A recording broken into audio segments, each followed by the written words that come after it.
में पड़ी है।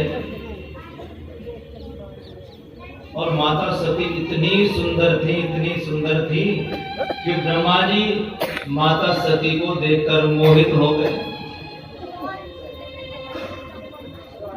भगवान भोलेनाथ ने ब्रह्मा जी को समझाया, भगवान विष्णु ने समझाया, डांटा। ब्रह्मा जी बार बार कामासक्त हो जाते हैं, मोहित हो जाते हैं, क्योंकि इनका शरीर जो है वो रजोगुण से उत्पन्न हुआ है। भगवान शिव तमोगुण से उत्पन्न हुए हैं और भगवान नारायण सत्व गुण से उत्पन्न हुए हैं। जो रजोगुणी व्यक्ति होते हैं वो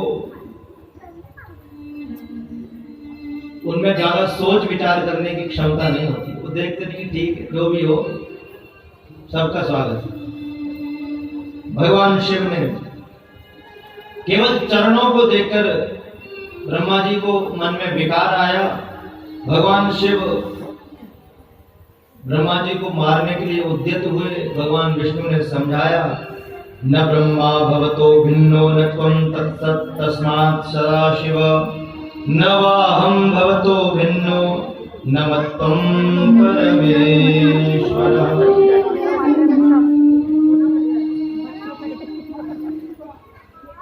ब्रह्मा जी महाराज को समझाया है। और भोलेनाथ अपनी नई नवेली दुल्हन को BMW में नहीं लेके गए, किस पे बैठा के ले गए? नंदी पे। अब आप सोचिए, इतने बड़े राजा की पुत्री है, दक्ष की, और वो जा रही है नंदी की सवारी पे। और अभी ये भी नहीं पता है कि हमारा घर कहाँ है। भोले बाबा को नहीं पता, उनको क्या पता होगा कहाँ जा रहे हैं, पता नहीं। कैलाश की ओर चले हैं। जब दुल्हन अपनी ससुराल में जाती है तो बहुत सारे सपने लेके जाती है। आजकल तो खैर पहले घर देख लेती है, पहले जो है घर पता नहीं होता था कि कैसा होगा। आजकल तो पहले घर में घूमे आए 2-4 बार, नहीं पहले बड़ा नियम होता था।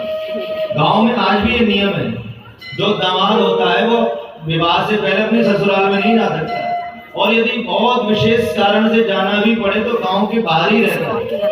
जो भी कार्य उसको करके फिर जब विवाह हो जाता है तब गांव में जाता है। अब तो सब नाश होता जा रहा है, क्या करें। हमारे शास्त्रों में वर्णन है, विवाह के लिए कन्या कैसी हो? अदृष्ट पूर्वा अश्रुत पूर्वा, जिसको कभी नहीं देखा हो, जिसके बारे में कभी सुना नहीं, वो सर्वोत्तम कन्या होती विवाह की। आज तो एक और नया झंझट चलाए हो, क्या कहते हो उसको? हाँ बताओ। और जो सनातनी है, भगवान को मानने वाले हैं, और वही लोग अपने बच्चों को भेजते कि जाओ प्री वेडिंग शूट करके आओ। कैसी परंपरा है? शादी से पहले फोटो खींचते हैं लड़का लड़की एक साथ जाके। और आप विश्वास करेंगे, हमने प्री वेडिंग शूट के बाद भी शादियां टूटती हुई देखी हैं। विवाह नहीं हुआ, बिल्कुल शूटिंग पूरी हो गई, फिल्म पूरी बन गई, और विवाह नहीं हुआ। तो ये बहुत गलत परंपरा है। यदि आपके वश में हो, सबसे प्रार्थना है तो इसको सुधारिए। कम से कम हम अपने बच्चों के साथ तो ऐसा ना करें। तो भोले बाबा माता सती को नंदी पर बैठाकर कैलाश की ओर चले हैं। माता सती ने मन में विचार किया, वो बहुत बढ़िया दिव्य महल होगा, ये होगा, वो होगा, दुनिया भर की चीजें होंगी, बहुत सारी सेविकाएं होंगी, सेवक होंगे। पूछा कहाँ है घर? शमशान में ले जाके खड़ा कर दिया।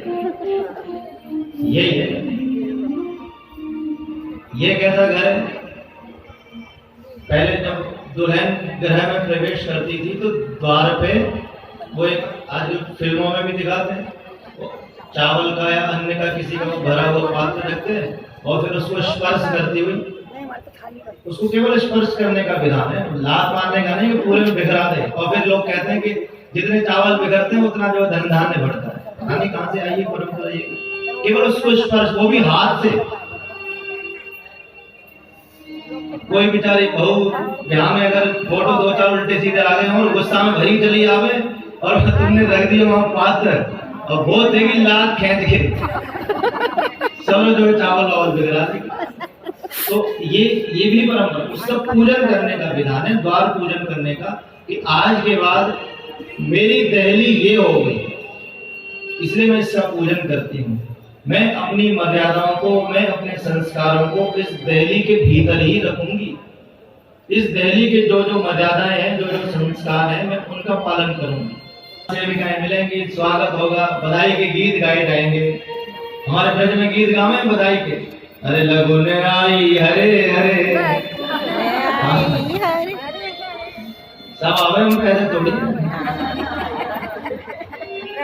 लगुन आई मेरे अंगना रघुनंदन फूले न समाये। जब दुल्हन आती है तो उसके भी अलग अलग गीत होते हैं। तो माता ने सोचा कि ऐसे ऐसे गीत गाए जाएंगे, मेरा स्वागत होगा। पर वहां तो महाराज एक नंदी सेवा में है, वही वाहन है और वही सेवक है। पानी भी वही पिलाएगा जब आप उतर जाओगे नीचे। जब तक बैठे रहो पानी कौन पिलाए, जल कौन पिलाए। माता सती जो है अपनी ससुराल में आई है। श्री सूत जी कहते हैं कि उस अभाव भरे जीवन में भी माता सती भगवान शिव के चरणों में अत्यंत अनुरक्ति रखती हुई प्रेम से रहती है। ये घर कैसा है। एक दिन जब अन्य देवताओं की स्त्रियां उनसे मिलने आई और उन्होंने अपने अपने घर की विशेषता बताई कि हमारा घर ऐसा है, हमारे घर में तो वो आजकल नल खोलने की आवश्यकता नहीं होती, ऐसे हाथ लगाओ पानी अपने आप आ जाता है। सती माता को भी आया कि हमारा भी घर बनना चाहिए। भाई हम ये तो साधारण देव है, साधारण देव की पत्नी के पास जब ऐसी व्यवस्था है तो मैं तो साक्षात महादेव की पत्नी हूँ, मेरी व्यवस्था तो और विशेष होनी चाहिए।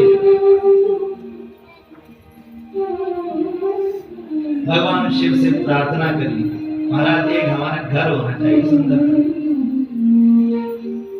सूत जी कहते हैं कि भगवान ने सती माता को नवधा भक्ति का वर्णन आरंभ कर दिया। कई बार जब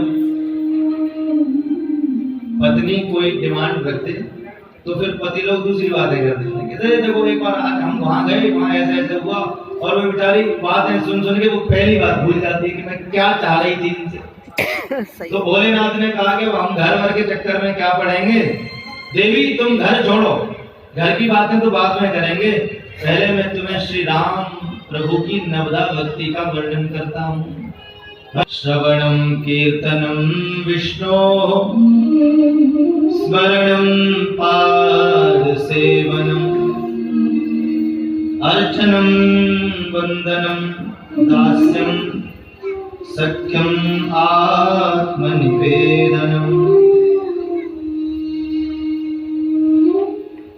बोलो राधे राधे राधे राधे। ब्याह के बाद भंडारों भी है, जोर से बोलो राधे राधे।